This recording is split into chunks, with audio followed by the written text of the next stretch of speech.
Oi, Patrícia. Oi, Angela. Parece que agora conseguimos.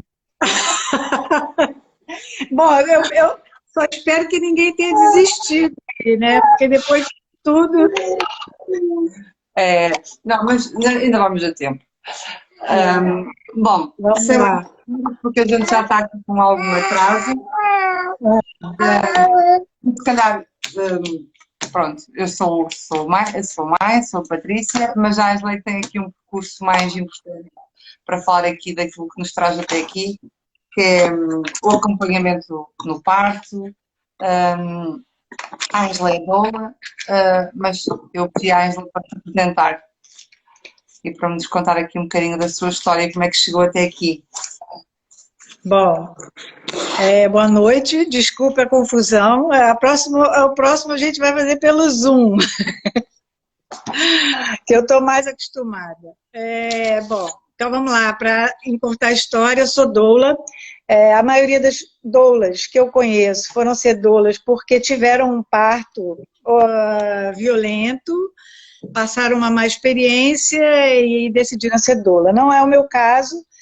O meu caso foi minha filha, ou seja, o parto do meu neto, não o parto, mas a assistência ao parto durante a gestação foi muito desastrosa.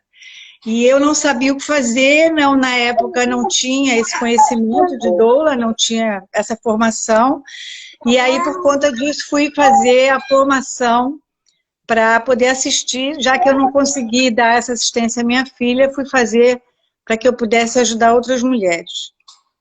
E aí, isso se tornou a minha missão de vida, né? Hoje eu já, desde o Brasil, já há quase 10 anos que me dedico à doula, né? À assistência, ao apoio à gestante, e cada vez mais eu venho assistindo que a violência obstétrica vem aumentando. Ela não vem aumentando, na verdade ela sempre existiu, mas hoje ela tem uma voz mais forte, né? As mulheres estão a começar a descobrir o que é isso, né? A partir das experiências, as mais experiências que elas têm, a encontrar eco, né, nas suas reclamações e poder, então, nomear, né, o que está certo, o que está errado. Em termos de comparação, vamos dizer, de Brasil para Portugal, uma das coisas que me chama muita atenção ainda aqui, eu estou já há 4 anos aqui em Portugal,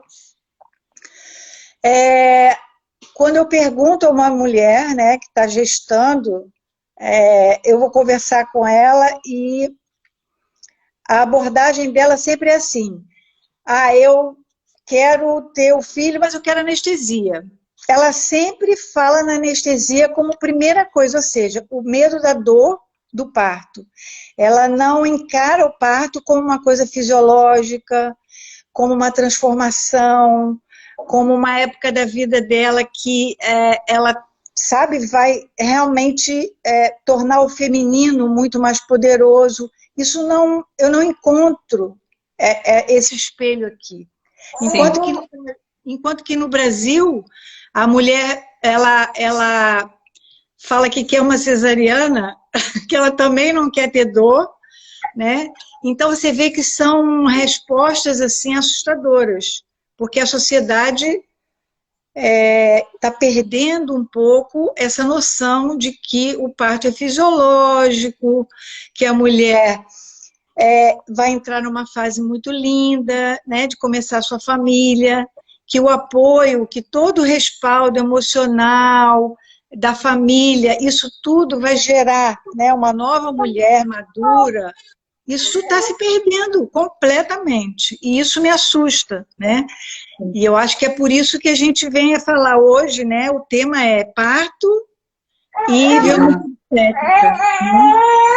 Exatamente. Porque se tornaram sinônimos que, na verdade, deviam ser antagônicos, né? Esse empoderamento é uma coisa que realmente nos falta. Ninguém. O parto acho que há uma apropriação da fragilidade da mulher que está num período de dor, que naturalmente nos põe mais frágil, e eu já tive 2 partos, portanto é naturalmente um período em que a gente não está mais vulnerável e às vezes acaba por aceitar determinadas coisas e até as naturalizar quando elas não deviam ser naturais, não é? Aquelas equipas e aquelas pessoas que estão à nossa volta que nos iam empoderar e respeitar as nossas escolhas, muitas vezes não o fazem. E até é engraçado ver como é que nós, de outras mulheres, às vezes não é romantiza-se muito a maternidade e aterroriza-se muito o parto. E não tem que ser assim. Ou seja, o parto não tem que ser uma coisa feia, dolorosa e que nos assombre. Pode ser uma coisa bonita. Essa dor pode ser, é realmente o nosso empoderamento. Vamos dizer assim, o papel da doula hoje, ela se tornou tão importante na equipa, vamos dizer assim, de formação, porque perdeu-se muito a coisa da humanização do parto, né? As pessoas vão para um parto, né? Os profissionais de saúde, não todos, mas grande parte, vão como uma rotina. É uma fábrica de seres humanos. E a mulher está muito fragilizada, precisa de apoio, então a figura da doula veio o quê? Entrar nesse espaço que a doula não está ali a ver se o bebê está com o batimento cardíaco bom, se a mulher está com a dilatação X, enfim, ela está ali para preencher um espaço emocional fundamental para a mulher na hora que está em trabalho de parto, né? A experiência de parto dela, isso já é comprovado, né?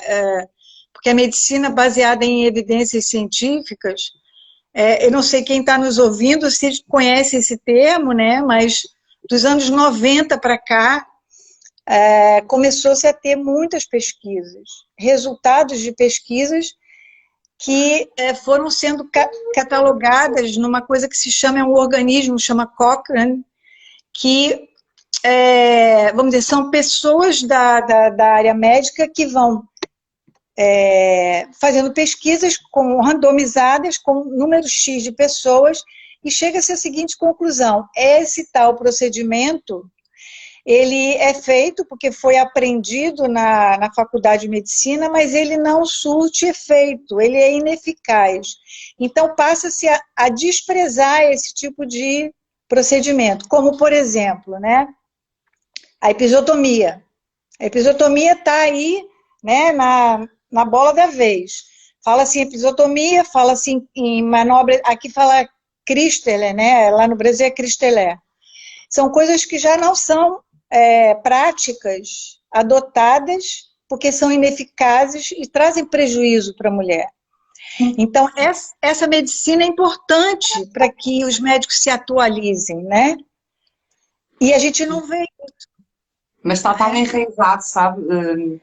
Está tão enraizado que até naqueles cursos de preparação de parto nos introduzem aquilo como algo natural. E foi uma coisa que no meu primeiro filho foi um parto induzido, foi um parto onde tive episiotomia, portanto, e eu aceitei aquelas coisas como naturais. Ok, o meu corpo não responde, eu não foi tão rápida como devia. Depois há uma naturalização que nós até aceitámos aquela violência e ao fim e ao cabo eu até agradeci, ou seja, a gente está tão contente por ter corrido tudo bem, etc. Depois a gente até agradece quando as coisas podiam ser de outra forma, não é? E o próprio acompanhamento, quando está a falar do lar, não é? É inadmissível quando um hospital deixa uma mulher com dores horas durante o seu trabalho de parto, não é? O trabalho ativo, não estou a falar do trabalho expulsivo, estou a falar do período que já tem contrações ritmadas, mas ainda não está no período expulsivo. Ou seja, não é um momento para a mulher estar sozinha, não é um momento em que o pai tenha direito ou não, é o dever. Portanto, nós temos que deixar estas questões dos direitos e é um dever do hospital aquela mulher estar acompanhada e é um direito do pai ou de outra pessoa qualquer assistir. Um direito e um dever. E isso não está a acontecer. Eu também sinto que nestes últimos 2 anos os hospitais se apoderaram muito desta coisa da pandemia para barrar muitas coisas. E a Ângela certamente saberá disso melhor que eu, porque está no terreno. Eu tive um filho no pré-pandemia e outro já no período pandémico, portanto tenho a experiência dos dois, mas a Ângela saberá melhor do que eu pronto, que isto é uma realidade. É uma realidade. Já existia, a pandemia veio legitimizar esse afastamento e essa proibição, né? Veio legitimizar um protocolo de não deixar o acompanhante entrar, e foi um retrocesso. No Brasil, existe uma lei do acompanhante, então praticamente não existe esse problema, porque é uma lei levada a sério mesmo. Então, nenhum hospital pode proibir a entrada do acompanhante. E em alguns estados, como o que eu vivia, nem pode proibir a entrada da doula, né? Porque é lei. Só que aqui em Portugal, muitas coisas são lei e não são respeitadas. E essa do acompanhante, para mim, é a pior delas. Mas sabe que eu sinto que hoje em dia as redes sociais já vieram impactar e consciencializar muitas pessoas, mas eu também estava naquele rol que não tinha, não estava tão consciencializada, não procurava a informação, não me tentava empoderar também, e portanto, quando nós não temos informação ou não estamos seguros dela, também não a podemos usar. E acho que o que falta aqui em Portugal, se calhar, é realmente a informação que começa agora a aparecer, graças também muito ao trabalho ativo de muitos ativistas e de muitas redes sociais. Que os cursos de preparação de parto em nada nos preparam para aquilo que é o trabalho de parto.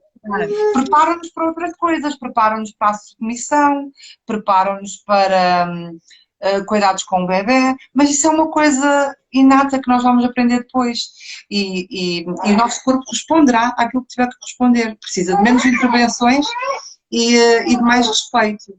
Isso é uma coisa que não... bem, até alguns hospitais, né, que hoje já aceitam um plano de parto, aceitam só para dizer que está a recomendação da Organização Mundial de Saúde, mas não respeitam o plano de parto. E o que acontece? O pior de tudo é que, Patrícia, as mulheres não deveriam precisar de pedir para que ela fosse respeitada.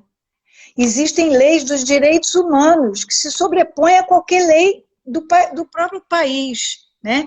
Que ela tem que ter tem que haver o consentimento informado, né? Então, a equipe tem que perguntar, pode fazer isso, não pode fazer aquilo, ou enfim, eu gostaria de fazer um toque, né? Qualquer coisa que vai fazer no corpo da mulher tem que ter consentimento.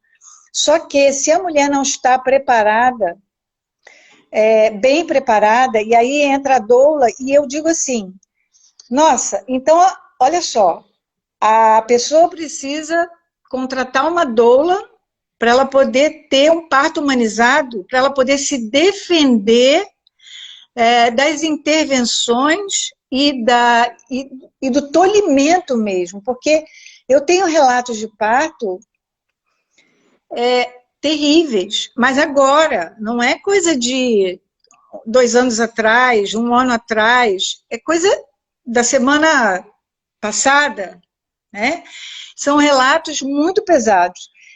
E então você vê, e ao mesmo tempo, no mesmo hospital, eu tenho gestantes que foram para ter bebê, mas estavam preparadas para irem parir naquele hospital, sabiam que iam estar sujeitas, então foram empoderadas e recusando que houvesse isso ou aquilo, recusando mesmo, inclusive discutindo com a obstetra, coisa que eu mesmo fiquei surpresa, porque num trabalho de parto, a mulher não tem que estar usando o intelecto, ela tem que estar relaxada, com o parceiro, dançando, abraçada, fazendo exercício, usando a bola.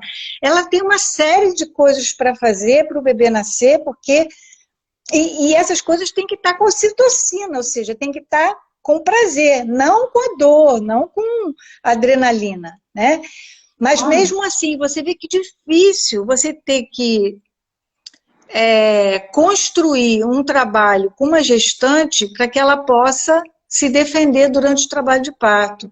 Isso é uma coisa ela está acompanhada, não é? terrível, né? Terrível. Então, o que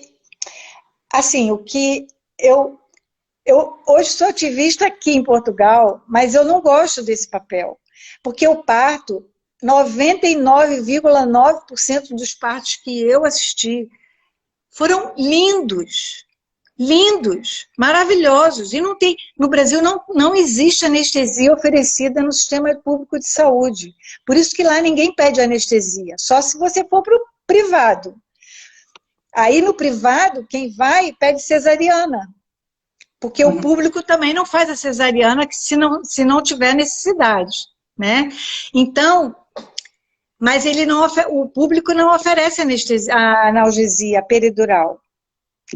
Então, o que acontece? Essa gestante, se ela está com um companheiro, se ela está bem preparada, ela vai ter, como os 99,9% de partos que eu já participei, com dor, com todo o seu processo, né, do parto, que você já tem 2, sabe como é. Mas ela está preparada para aquele tipo de situação. E acaba o parto, Patrícia, é uma festa dentro do quarto, assim. Todos estão... Mas isso é um parto humanizado, né? Um parto em que a gente luta por isso, é por isso a nossa luta.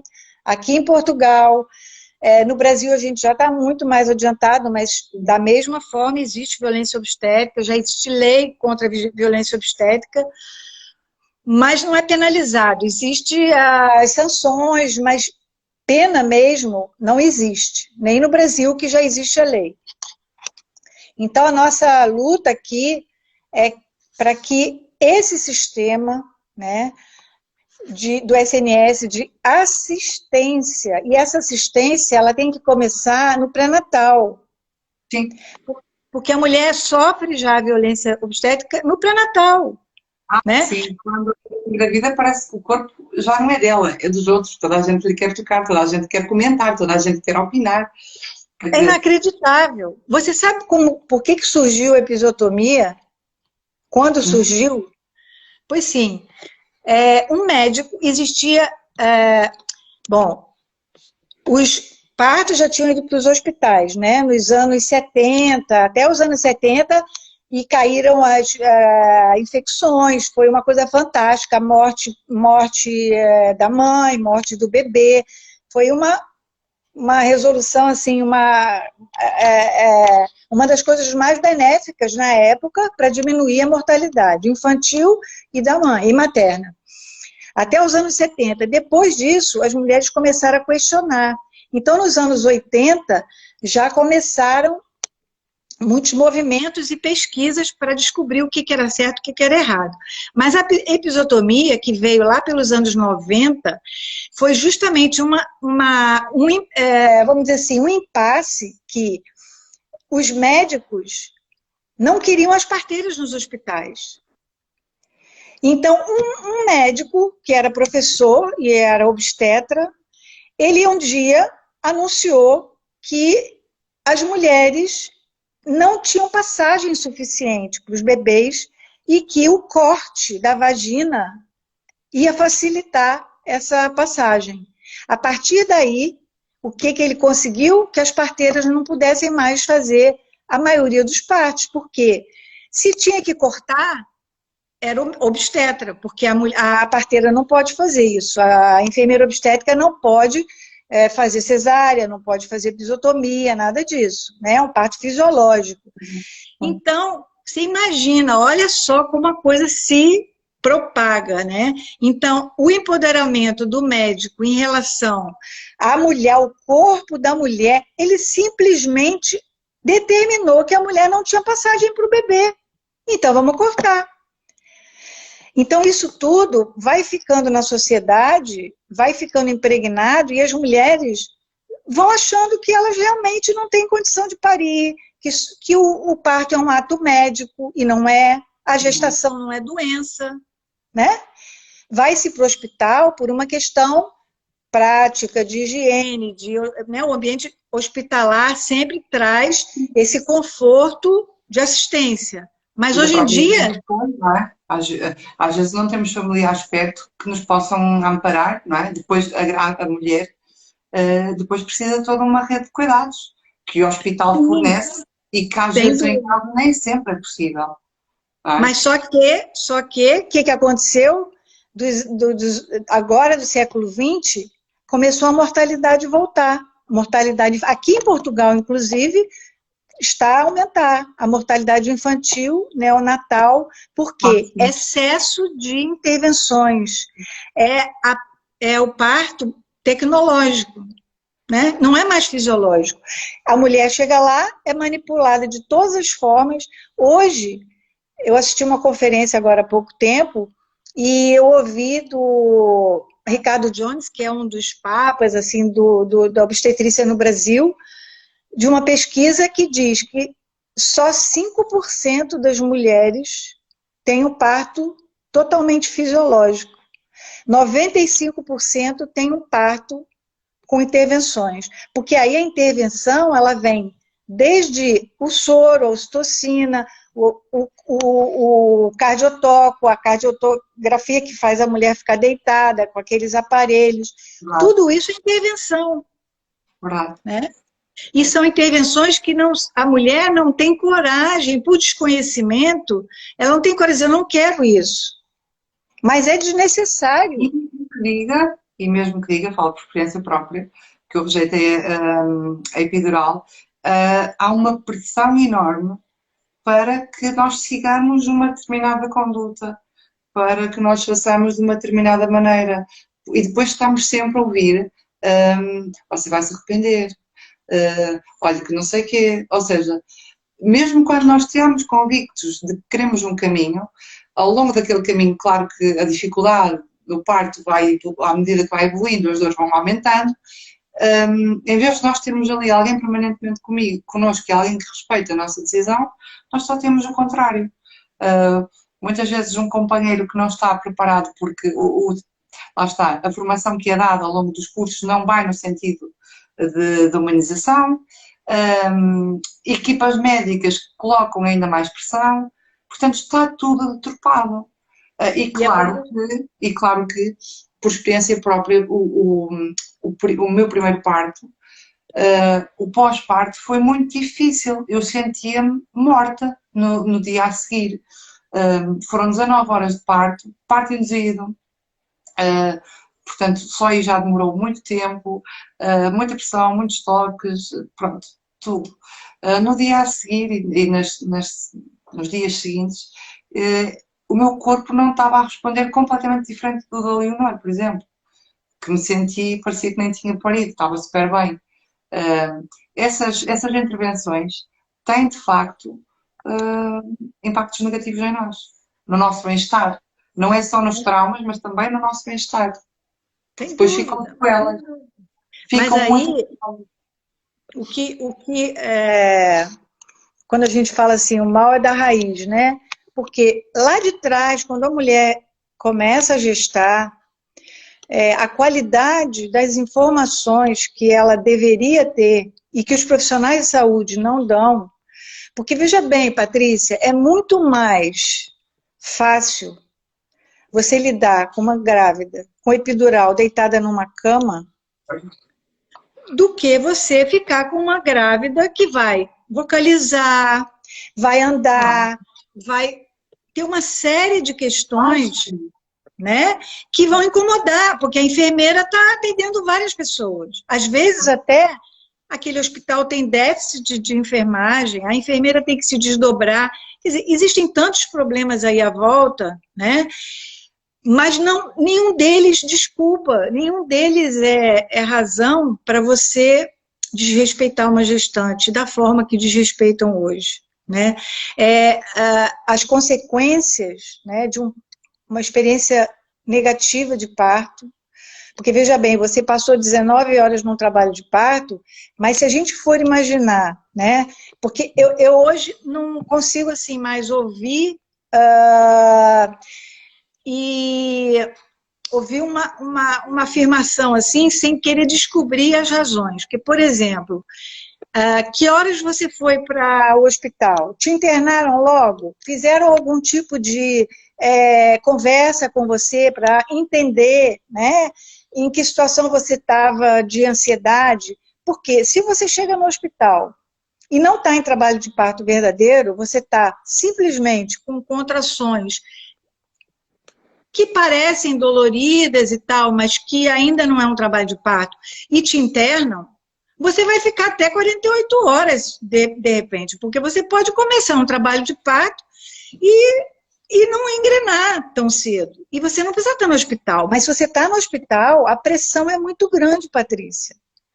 A pressão é muito grande. Aí começa a indução, aí começam a dizer para você que você não tem dilatação, que você não tem, já passou muito tempo, e só por conta disso a mulher já começa a piorar, aí que não vai dilatar mesmo, porque em vez de ocitocina, ela vai produzir adrenalina, entendeu? Então, essas questões de preparação da gestação são, assim, muito fundamentais, e o acompanhante, são duas coisas fundamentais para que a gestante possa realmente ter um parto de uma experiência fantástica, se empoderar, ter uma amamentação, enfim, tudo que vem a seguir um puerpério, né, com muito menos carga e peso, como você diz. Eu estava exausta e pesada, né? Normalmente a mulher que tem uma boa experiência de parto, ela está exausta, mas ela está tão feliz que ela sublima aquilo. Sim. Entendeu? Não. Ela sublima. Claro. Essa é a diferença, entendeu? Claro que sim, claro que sim. E depois também há aquela questão do o pós-parto, isto agora fazendo aqui uma ponte, não é? E ligando também à questão mental. A diferença dos meus partos, não é? No primeiro parto era tudo novo, a desinformação, as intervenções, etc. Eu desenvolvi uma depressão de pós-parto. Desta, não, também não tinha, lá está, também estava mais defendida, o corpo também já reagiu de outra forma, porque era o segundo parto, mas o facto de às vezes os traumas que nós vivemos lá, a forma como as coisas se conduzem, a forma como o nosso corpo físico reage, a limitação física, porque eu tive muito tempo sem me conseguir sentar, sem conseguir subir escadas, etc., por causa do corte que levei. Portanto, tudo isso também acaba por influenciar. E nós não podemos pensar no parto num ato isolado. Aquilo depois é uma repercussão que nos acompanha mentalmente em traumas que nos acompanham por muitos anos e fisicamente também, a nível sexual, a nível de mobilidade. Portanto, nós temos que pensar nisso e isso tem que ser falado, tem que ser debatido e deve ser realmente consciencializado. As mulheres devem cada vez mais estar mais conscientes desta informação, para poderem intervir, o que nem devia ser, não é? Isto nem devia ser uma questão de defesa, devia ser uma questão de humanização. Sem dúvida, aí é que está, né? Quer dizer, a humanização do parto, ela prevê essa harmonização, né, da própria sociedade, Patrícia, porque como a avó sofreu uma violência obstétrica, a mãe sofreu uma violência obstétrica, a primeira coisa que essa mulher escuta quando ela engravida é: você é louca, vai fazer uma cesárea. Vai fazer uma cesárea porque você não vai passar pelo parto. É horrível. Você vai sofrer isso, você vai sofrer aquilo. Então, desestimula completamente, né? Desempodera, tira da mulher. Aí você vê, olha só, a mulher já está sofrendo da equipe médica, né? Vamos dizer assim, ela já está virando um objeto porque ele vai lá e manipula e faz o que quer. A família não dá apoio porque sofreu já alguma violência obstétrica e quer defender e não tem conhecimento para defender com informações boas, né? Um parto fisiológico, porque veja bem, a Organização Mundial de Saúde é muito clara. Só 10 a 12% das mulheres precisam de uma intervenção. O resto é um parto fisiológico. Ela vai para o hospital, tem contração, vai ter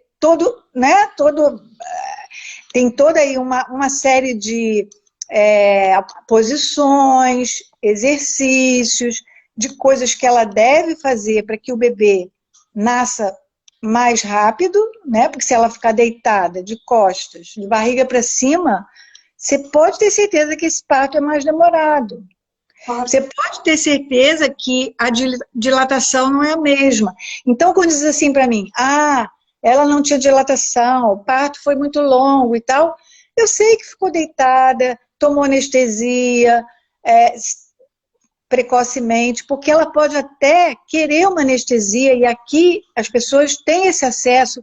Na verdade, a primeira coisa que oferecem à gestante é sequer peridural, porque todas as gestantes que eu pergunto, e essa minha última que agora foi ter bebê, ela estava lá no plano de parto, só se eu pedir. A primeira coisa que ela chegou lá, perguntar para ela, a obstetra perguntou, já quer anestesia? Aí ela disse para a obstetra assim, não quero, não estou a pedir e está no meu plano de parto. Aí a obstetra falou para ela assim, que é parto natural, vai agachar aqui, Falou assim para ela, que é tudo natural, né? Então tá bom, não vou dar nada.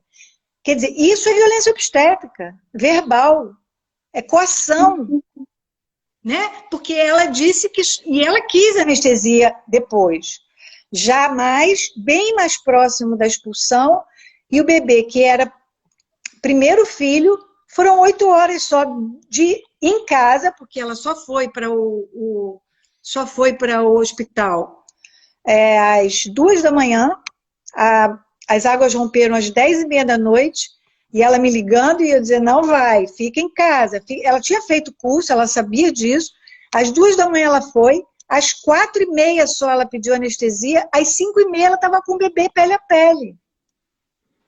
Porque, lógico, já em franco trabalho de parto, se ela não aguenta as dores e quer uma analgesia, está no final, ela já está na reta final. O corpo já está expulsando.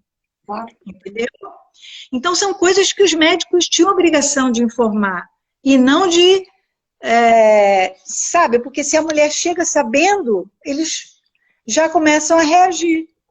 Claro, é como se fosse uma ameaça. A hierarquia, não é? Não, quem manda aqui somos nós. Começa a ficar assim um bocado confuso. Mas realmente é das primeiras coisas. Eu tive os meus filhos em Viana do Castelo. E esta última gravidez foi um bocadinho mais atribulada porque tive aqui alguns problemas de saúde pelo meio. O que me fez recear muito algumas consequências. Então eu estupidamente também fui para o hospital muito cedo. E uma das coisas que me perguntaram logo é: vamos pôr o catéter, porque isto pode fazer falta, epidural. É das primeiras coisas, quer num, quer noutro. É das primeiras coisas. Mal a gente entra, agora com o teste de Covid, pronto, agora fazem o teste de Covid, já não é a primeira epidural, mas seguidamente ao teste de Covid é logo a questão dos catéteres e das epidurais. E depois há o consentimento informado, que também acho muita piada, de que a gente tem que, dão-nos uma folhinha para a mão e nós temos que assinar aquilo tudo em como concordamos com todas as intervenções que eles decidam fazer, caso sejam apenas necessárias. Mas isso aí, a minha Negrão é advogada, né, aqui em Portugal e atua com violência obstétrica, e ela diz, não, pode assinar. Aliás, no plano de parto que eu faço com as minhas gestantes, o que eu aconselho? Elas vão entregar esse plano de parto e quando elas recebem elas entregam no hospital, e quando elas recebem aquele papel do consentimento informado, elas assinam e escrevem assim, todas as minhas preferências estão listadas no meu plano de parto. Entendeu? Ela faz a correlação do consentimento informado, mas ela avisa, ela escreve que as preferências, que as escolhas dela estão no plano de parto. Porque é óbvio, você não pode mandar uma mulher estar lá, não está nem, às vezes, enxergando, manda ela assinar alguma coisa de que é um consentimento informado. Isso não é válido na justiça. A minha diz que isso não é válido, né? Então assina, mas consigna que você tem um plano de parto. Então o plano de parto é importante, né? Suas preferências têm que estar ali, você tem que ter as informações, boas informações, né? E você também não pode ir tarde para o hospital, porque infelizmente você ir cedo para o hospital, você está sujeito a toda essa pressão da assistência médica para você entrar na linha de produção e parir. E se demorar, você vai para cesárea. Por quê? Vem todas... começou a primeira intervenção, é uma cascata. Vem uma atrás da outra. Né? E a primeira delas é não deixar o acompanhante entrar. Essa é a primeira violência obstétrica que existe, porque a mulher fica desamparada, insegura. Se tiver uma enfermagem má, que é o que elas relatam muito, né? Os relatos sempre vêm, ou a enfermeira era boa ou a enfermeira era ruim. E aí você sabe se o relato do parto é bom ou ruim, né? Mais importante ainda do que a própria intervenção, né? E aí, pronto, a mulher fica desamparada, sujeita a ordens, a agressões, a procedimentos que ela não concorda, coisas que fazem que ela não sabe nem o que está acontecendo com o bebê, por que estão fazendo aquilo, se é porque o bebê está mal ou não, não sabe, não informam nada. É uma angústia, é uma angústia. Como que uma mulher pode parir fisiologicamente, ter uma boa experiência de parto, angustiada? Não vai. Não vai. Sim, isso é verdade. E lá está. Se já era complicado os parceiros estarem todo o trabalho de parto, nestes últimos 2 anos, pronto, já sabemos o que é que aconteceu, não é? Tudo era desculpa, tudo e mais alguma coisa era desculpa. Se bem que eu devo fazer aqui a ressalva que os critérios dos enfermeiros é um bocado por... temos de ter um bocado de sorte com a equipa que apanhamos. Porque no hospital onde eu tive a minha filha, havia enfermeiros, havia equipas que faziam os testes e pais e outros que não faziam. Então o critério não era igualitário para todos, não é? Não seguiam todos a mesma ordem. Era como me desse na cabeça, pronto, eu fazia. E nós nem sequer devemos passar por essa coisa de ter sorte com quem apanhamos. A lei protege, nós devemos... Esse você tem que ter sorte, é uma das coisas que foi citada nesse seminário. Esse seminário era Brasil e Portugal, né? Então, quem falou foi até a Carla, do OVO, do Observatório de Violência. Então, assim, como se nasce em Portugal, né? É o que você está falando, desigualdades, né? Você vai ter aí um tratamento diferenciado para cada classe social, para cada hospital, para cada região, né? As desigualdades, revitimização das vítimas de violência obstétrica, ou seja, quem sofreu violência obstétrica se resolve denunciar, ela vai ter que repetir aquilo, passar por vários órgãos, escrever para várias instituições e organizações, e mesmo assim ela vai reviver isso tudo, mas existe falta de mecanismo de monitoração do que está a se passar nas maternidades e falta de consequências reais para os serviços profissionais e mais práticas. Então, isso é como se nasce hoje em Portugal. O resultado, isso foi agora, tem 2 meses esse seminário, né? E são conclusões, né, do que está acontecendo nesse momento.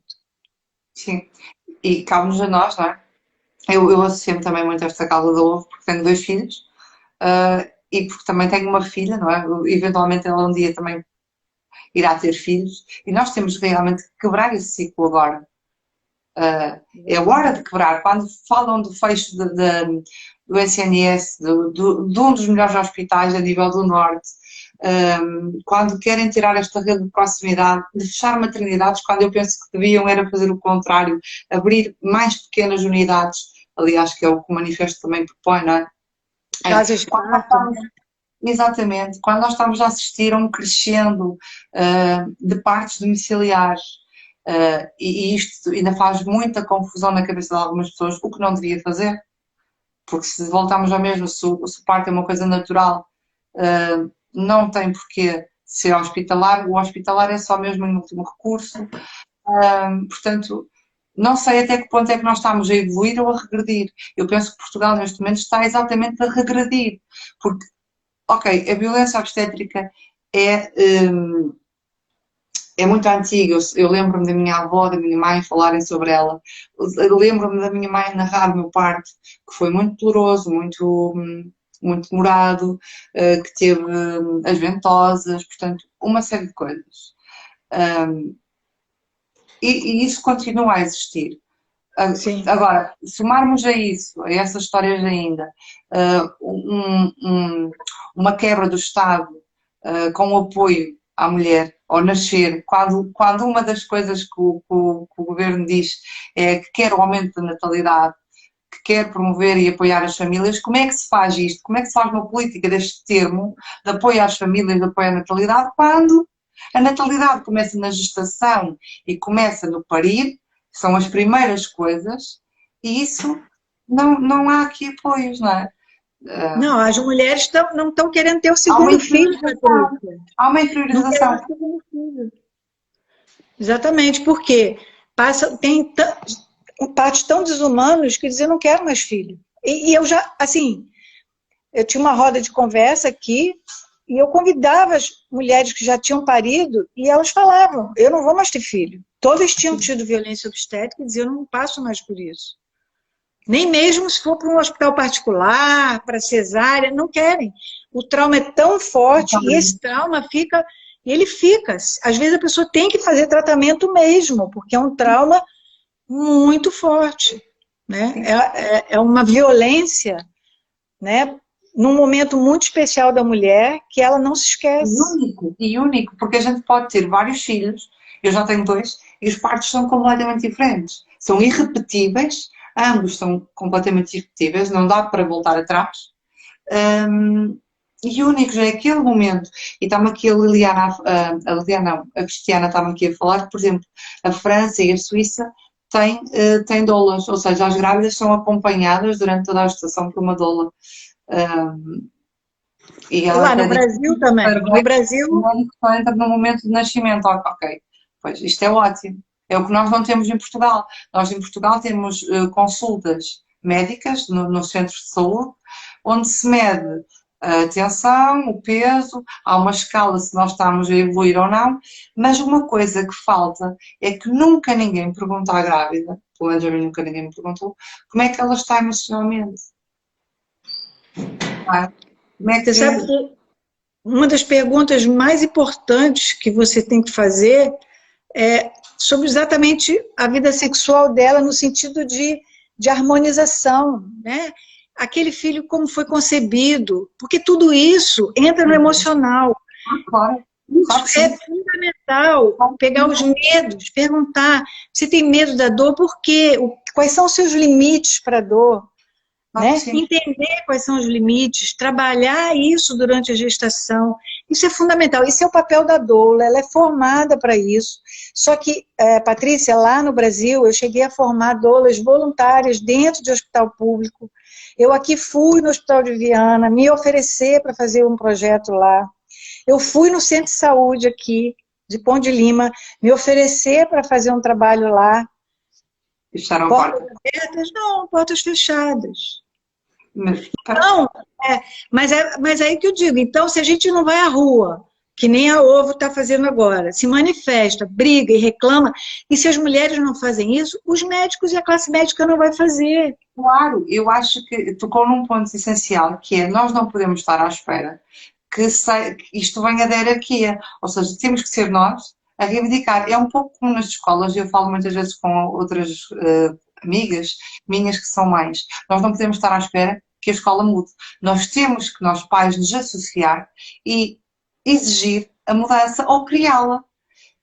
E acho que nesta questão do parir é exatamente a mesma coisa. Neste caso, homens e mulheres, as mulheres parem, não é? E os homens nasceram de uma mulher. É uma questão familiar, nem é uma coisa feminina, é uma coisa familiar. porque o nascimento também tem importância, a forma como nascemos também tem impacto nos meus filhos, não é só em mim. São dois Lógico. corpos. Não, e tudo, ontem uma gestão, a gente chama doulanda porque quando a doula tem essa cliente, vamos dizer, a gente diz que ela é a doulanda. Uma doulanda falou, mas para manifestação, os pais podem ir? Aí eu olhei assim, olhei para o marido, para o parceiro dela, e falei assim, o que você acha? As sequelas de um parto ruim te atingem? Te atingiriam? Ele disse, o quê? Lógico que me atinge. Minha mulher, quando está nervosa aqui com o bebê, me atinge. Eu digo, então você tem que ir para a manifestação, porque é óbvio que atinge. Isso é familiar. Se você não cuida da mulher, do parto, dá atenção ao bebê, você está atingindo a família toda. Claro que sim, claro que atinge o parceiro, a nível sexual, a nível emocional, a vários níveis. Eu lembro-me que do meu primeiro filho, a nível sexual, foi como sofri um corte, foi horrível. Durante muito tempo, durante mais de um ano. Portanto, claro que é uma questão familiar, não é uma questão feminina. É familiar. É F de familiar e não F de feminina. E, portanto, é muito importante que isto seja falado, seja debatido, seja tratado à consciência. Mulheres que já pariram, mulheres que pensam em parir, para tentarmos, de alguma forma, dar voz à causa, porque teve durante muito tempo, demasiado tempo, adormecida. E é a altura de realmente cortar. E nós percebemos a força e aquilo que está a ser realmente mal feito. Porque eles sabem, eu acho que os profissionais têm consciência de que há muita coisa que está a ser mal feita. Também compreendo que é difícil a mudança acontecer. É um bocado como na parentalidade consciente, nós sabemos, mas temos lá os gatilhos. Não é?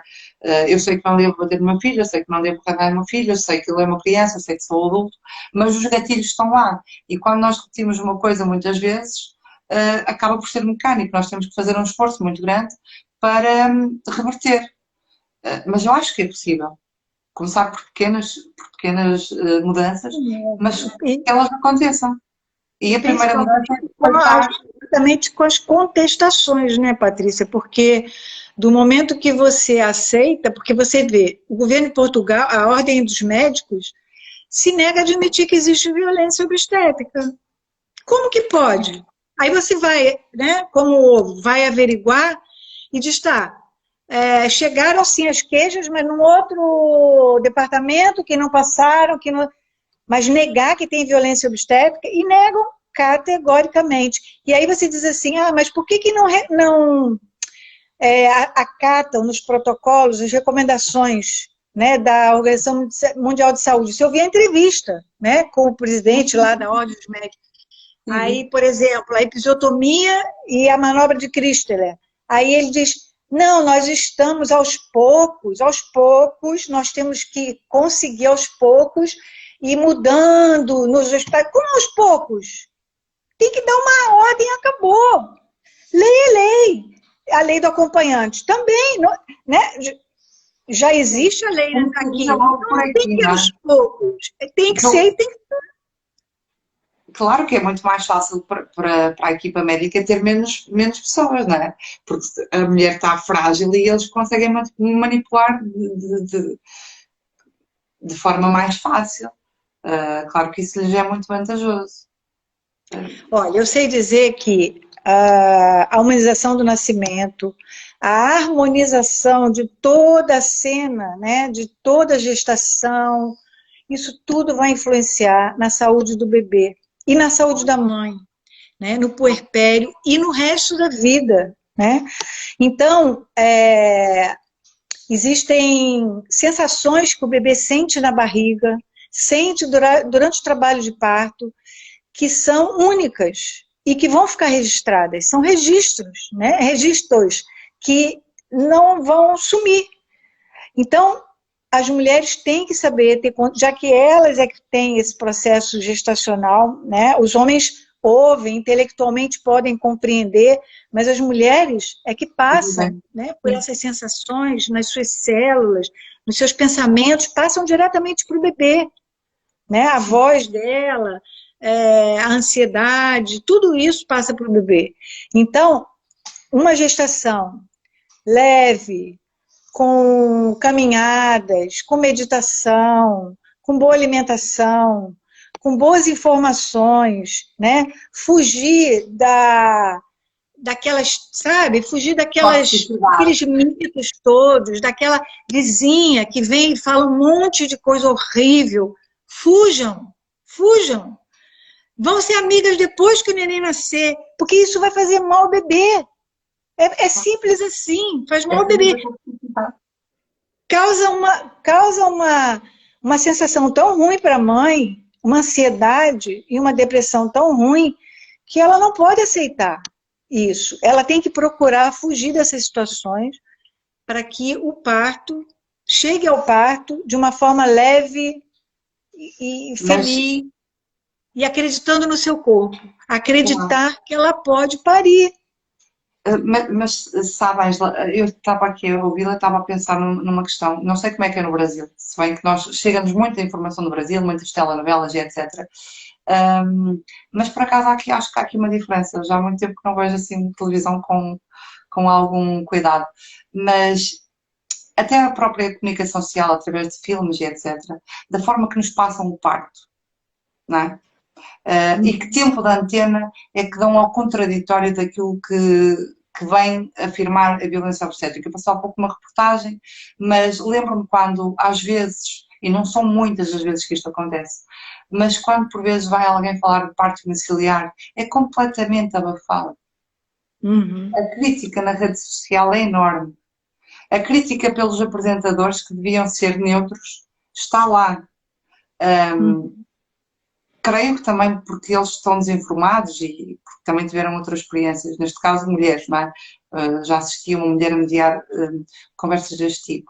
Mas depois também aquilo que nos passa nas telenovelas portuguesas, que a maior parte das mulheres vão parir aos hospitais, já algumas, estou-me a lembrar de algumas coisas que já vi a nível do Brasil, já é diferente. Acho que o brasileiro já tem esta naturalidade, não é? De parir. Existem mais leis, né, Patrícia? Existem mais defesas na lei que são cumpridas, que aqui ainda não chegaram. E uma coisa também que eu ouvi, né, nesse seminário, também da assistência ao parto em Portugal, que vai da própria índole e da educação e da cultura da mulher portuguesa, né? Ela tem um pouco mais de submissão, ela tem um pouco mais de timidez, ela tem um pouco mais de vergonha de ir contra uma autoridade, principalmente se for no âmbito da sua aldeia ou da sua comunidade, né?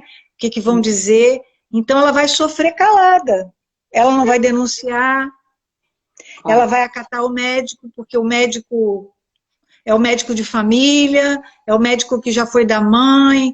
Então, essas situações foram ditas que são uma das razões de que ainda Portugal não consegue alavancar uma melhoria nessa assistência, entendeu? Porque as próprias mulheres não vão à luta para os seus direitos. Há uma desunião e depois há toda esta questão daquilo que nós vemos e daquilo que nós ouvimos, que nós achamos que não, mas que fica aqui no nosso inconsciente e que nos vai limitando. É? São as nossas tais crenças limitantes. Lógico, ficam aqui gravadas, ficam aqui no nosso arquivo. Você não pode, você não consegue, você isso, você aquilo, você acredita. Até porque muitos falam, você vai querer que o seu bebê nasça assim ou assado, e começam a dizer mesmo. Né? Eu já no Brasil sofri violência obstétrica com um obstetra que dizia para a mãe: você quer que seu filho nasça e vá para Pestalozzi? Pestalozzi é onde cuida de crianças que têm problemas mentais. Então ele insinuava que ela tinha que ir para uma cesárea, porque o bebê estava em sofrimento, ela mal tinha começado o trabalho de parto, mas ele tinha 100% de cesárea. Chegou lá com uma doula, ela. Chegou com a doula e ele falou: não, eu não vou fazer parto normal aqui, né? O meu negócio é cesárea. Começou a infernizar a vida dessa gestante, em trabalho de parto, deixou a mãe dela entrar, que ele tinha sido o obstetra da mãe, e a mãe dizia assim, fulaninha, olha para o doutor, ele está te dizendo isso, vai para cesárea, o teu bebezinho vai sofrer, seu bebezinho vai nascer doente, assim. Pois, a Ângela tocou aqui numa frase que nós devemos guardar. Parir é um negócio. Parir é um negócio. Tornou-se um negócio. E é triste que assim seja. É triste que a mulher seja vista como, como mais uma, que não seja vista a sua individualidade, que aquele corpo não seja respeitado, e que haja, porque existem, negócios aqui por trás, nesta coisa do parir. Sem ninguém perceber que ela está a dar à luz a um ser humano e que é outro ser humano que está ali e que a mulher que entrou naquele bloco de parto, é porque eu vejo as coisas desta forma. Eu já não sou mais a Patrícia que era há uns anos atrás. Já não sou mais a Patrícia que era só mais a mãe do Guilherme e a gestação, cada filho vai-nos moldando. A mulher que entra no bloco de parto não é a mesma mulher que sai do bloco de parto. Não. Há aqui mudanças, ok? E todo aquele intervalo entre a hora de saída e a hora de chegada contam. Tudo aquilo que se passa ali conta porque é vivido. Eu sinto assim, bom, e acredito que muita gente o sinta. Aquilo é vivido com tanta intensidade, marca-nos imenso. Tudo aquilo que é dito, tudo aquilo que é experimentado, tudo aquilo que é sentido, os cheiros, acho que está tudo tão aflorado, está tudo tão à flor da pele, que é uma coisa com que nós devemos ter realmente muita cautela. Isso tudo já está pelas evidências científicas, já está tudo demonstrado, né? Claro. Como que essa assistência pode fazer com que saia, se for uma experiência positiva, saia uma nova mulher, que nasce uma nova mulher, sem dúvida, é exatamente o que você falou. Ali não vai sair nunca a mesma mulher que entrou, nunca. Só que se ela tiver uma experiência em que ela participou, mesmo que tenha intervenção, mesmo que tenha tido algum tipo de ocorrência, de emergência, se ela participar das decisões, ela vai, e se ela for bem acolhida, ela vai relatar que ela teve uma boa experiência, uma experiência positiva de parto, mesmo com as ocorrências, eventualmente, intercorrências negativas, vamos dizer assim, que pode acontecer com qualquer mulher, em qualquer situação, pode ocorrer, mas a forma que isso é conduzido é fundamental para que essa mulher não tenha, por exemplo, como você disse, uma depressão pós-parto, porque o que torna a mulher depressiva após o parto, o baby blue, a depressão pós-parto, é um parto violento. É um parto violento. E não é só para a mulher. Isso traz consequências para o bebê também, porque ele sente igual. O parto são os dois que estão a fazer. Se está difícil para a mãe, está difícil para o bebê também. É engraçado falar sobre isso, porque sinto, claro que cada bebê é um bebê e eu não posso tirar estas conclusões assim, mas o Guilherme foi um bebê de um parto induzido e sempre senti um bebê mais agitado do que propriamente a Leonor. Não sei até que ponto é que cientificamente isto tem relação, acredito que tenha, mas sempre senti. Está mais do que comprovado já. Todas as, vamos dizer assim, as sensações boas e ruins que você tem, o bebê também tem. Ele também vai sentir a sua adrenalina, a sua dor, ele vai sentir tudo, porque ele está dentro de você. E ao sair, né, o acolhimento, tanto que tem aquele parto Le Boyer, né, que ele, nos anos 90, né, que se começou a falar que era o quê? Abaixar a luz, a voz baixa, tudo para receber um bebê da forma mais silenciosa, amorosa possível. Por quê? Porque as sensações estão nele. A primeira impressão que ele tem ao sair da barriga da mãe É o quarto, é a sala de cirurgia, o que seja. Então, que a gente possa tornar esse ambiente para o bebê o menos agressivo possível, né? Coisa que as maternidades não estão, não é? Não estão Hã? com esse ambiente. Coisa que as maternidades não estão, não estão preparadas com esse tipo de ambientes. Mas, pelo Mas menos, isso tudo está na medicina baseada em evidências científicas. Ocorre que esses profissionais que não aceitam e que introduzem esses protocolos desumanos, eles se recusam a se atualizar. Então, eles vivem daquilo que eles aprenderam na faculdade. E aquilo eles não mudam. A prática deles é a prática que eles aprenderam nas salas de aula. O que já mudou depois disso é uma coisa assim, enorme, mas eles se recusam, principalmente os mais velhos, os obstetras, eles dizem assim, eu sempre fiz assim, não vou mudar. Por quê? Considera que se salvou a mãe e o bebê, já está está tudo ganho. bem. Sim. E hoje em dia não se diz mais isso. Um parto não é o parto tem que ser uma experiência positiva. Não basta salvar a mãe e o bebê. É contraditório, sabe? Porque quando se diz que ciência é evolução e que o mundo está em evolução e etc., porque é que as coisas não evoluem, não é? Porque é que os próprios cientistas, que são os médicos que estão à frente daquilo que nós dizemos da ciência, eles se recusam a evoluir, não é? É contraditório. Esses, Nós vivemos esses, uma esses tantos, contradição. né? Porque já tem muito, muito. Aqui em Portugal também já tem. Eu conheço, enfim, a contar nos dedos, porque eu também conheço pouca gente aqui, né? Tô há 4 anos. Mas no Brasil, eu só me relacionava, a não ser no hospital público, que eu tinha essa equipe de doulas voluntárias, e eu via de tudo, né? Então, profissionais que estavam ali, nem sei por quê, porque eram completamente desumanos. Mas o normal, lá no Brasil, que deu me relacionar, eram só equipes humanizadas.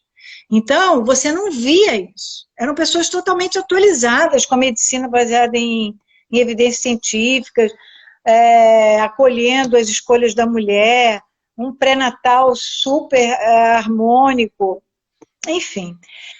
Então, existe, está no mundo, para quem quiser procurar, pesquisar e saber, e nós temos que combater aqueles que resistem. É simples assim. É simples não, porque é difícil, porque ninguém quer mudar, né? Claro. Não quer mudar. Mas aqueles que não querem mudar, uma hora vão ter que mudar, porque a lei tem que se impor. Claro. E a Então, o mudança está governo em nós. tem que estar na frente, né? E essa manifestação, o intuito é justamente de preparar, né, todo um trabalho, todo um material de reivindicações para diálogo com a ordem dos médicos, né? Para ver Claro. se resolve. A mudança está em nós, completamente. É nós nos fazermos ouvir. É isso aí. Um, e pronto, e acho que chegou a hora da gente Não tem desirmar. perguntas. Perguntas. Não sei se aqui alguém colocou perguntas. Aqui a Cristiana disse-me que em França e na Suíça o parto já é acompanhado por doulas. Também me disse que aqui o Estado quer centralizar tudo como um rebanho, é verdade. Uh, Estas coisas dos direitos serem iguais, mas nós somos seres individuais. Ok, eu acho que ninguém deixou aqui perguntas, não sei, vou dar aqui algum tempo para alguém perguntar aqui alguma coisa, porque nós já estamos com 1 hora de live, também não quero fazer isto muito, muito demorado, mas entretanto, enquanto ninguém se manifesta, pronto. Se calhar a Ângela dar aqui alguns motes para quem não acompanhou tanto a manifestação, portanto, os pontos principais da manifestação do próximo dia 6. Nós vamos estar em Viana do Castelo, aqui na região norte, Porto. Não sei se há outra localidade aqui a norte que esteja também a sair à rua, se há outro grupo. Eu Braga, acho não que sei se tem. há. Não vi em Braga. Vi Leiria, talvez Coimbra,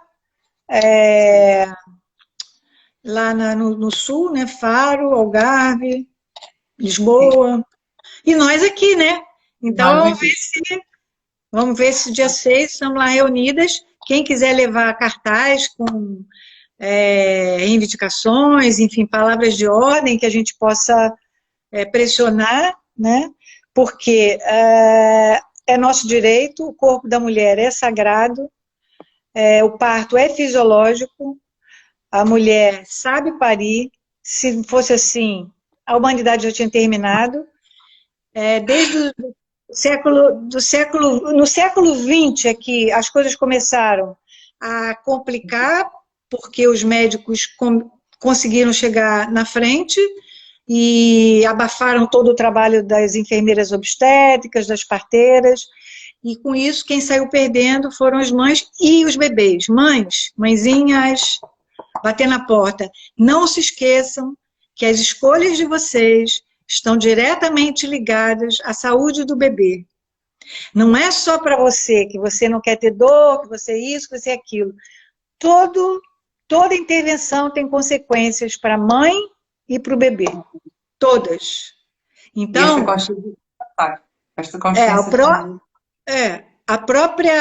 o próprio parto vaginal, ele passa para a microbiota do bebê, todas as bactérias boas da mãe, para o bebê ter como defesas, né, que vão ficar com ele, se ele tiver uma saúde boa, vão ficar como anticorpos para ele.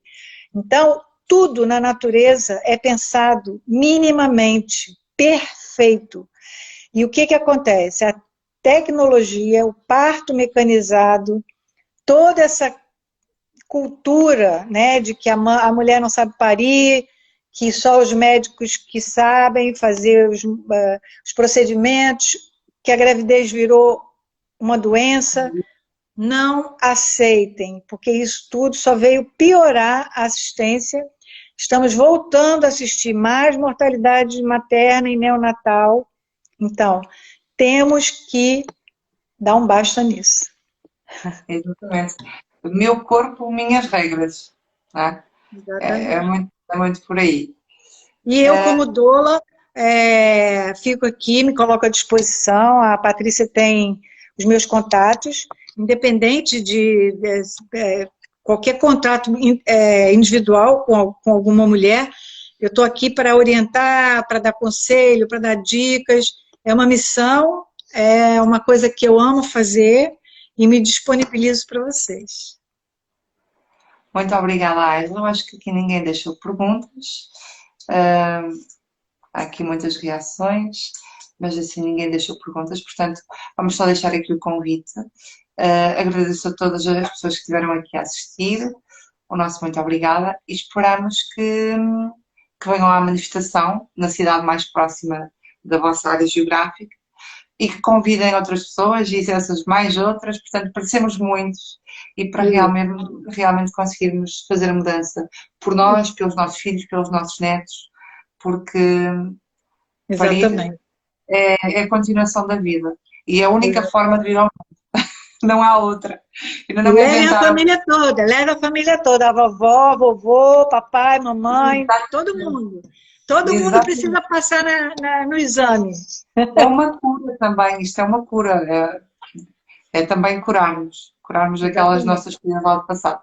E pronto, agradeço a confiança de ter me convidado para compartilhar com as suas mulheres do seu grupo e estou à sua disposição, tá bem? Obrigada. Agora não se esqueça de guardar o live para ficar guardado para quem quiser ver. No final, vai tem que salvar, né?